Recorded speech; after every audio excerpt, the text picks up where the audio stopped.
In this example, we're going to look to multiply these two matrices together. But before we can just get right into the multiplication, we need to make sure that their dimensions are appropriate for multiplying them in the first place. So for this first matrix, it looks like we have 3 rows and 2 columns. So this guy will be a 3 by 2 for his dimensions. And the second one here looks like 2 rows and 3 columns. So he'll be a 2 by 3. So in order to ensure that we can do this multiplication, these inner dimensions need to be the same. In other words, the number of columns in the first matrix and the number of rows in the second matrix need to be the same number. And in fact, they are, so that's good. So we can do this multiplication. So how about the product matrix? What will its dimensions be? Well, it will have 3 rows and 3 columns.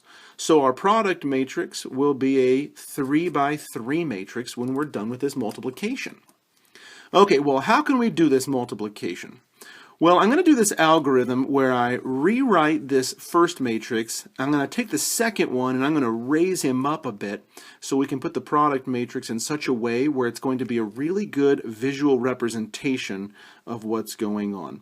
So I'm going to go ahead and take a moment and rewrite this first matrix. And so I have that there.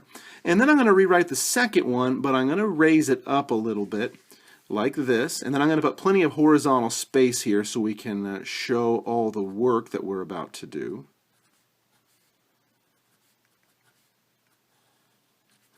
Okay, just like that. And then in the middle here, I'm going to go ahead and put the product matrix. So this is very nice visually because whenever you're multiplying these two matrices, the way we do it is we come across the rows and down the columns. We take the first term in this row and the first term in this column and we multiply. And then we move on. We take the second term in this row and the second term in this column and we multiply. And then with all of those products, we just add them up. So if we had had more terms here and more terms here, we would have just kept going. But we just have 2 in each row and 2 in each column. Hence, why we had to have this inner dimension be the same here. So they were each 2 to accommodate this kind of pattern that's going to happen. So here we go. We're going to come across the row, down the column, multiplying these terms. So 4 times 2 is 8. 0 times negative 5 is 0, and so we're going to add them. Okay, so let's come across the second row here with this first column, and that entry will go here. So negative 1 times 2 is negative 2, and then 5 times negative 5 is minus 25. Moving on, we have the third row with this first column, so its entry will go here. 3 times 2 is 6, and negative 2 times negative 5 is a positive 10. So just like that. So we're done with this first column, so let's go ahead and move over to the second column here. So first row, second column, this guy will go right here. So 4 times negative 2 is negative 8, and 0 times 1, of course, is just that 0 again. So negative 1 times negative 2 will be 2, and then 5 times 1 is 5. And finally, this third row, second column, 3 times negative 2 is negative 6, and negative 2 times 1 is negative 2. So let's go ahead and do this third column now. So first row, third column, that entry will go here. 4 times 3 is 12, and of course 0 once again. The multiplication by that's just going to give us 0.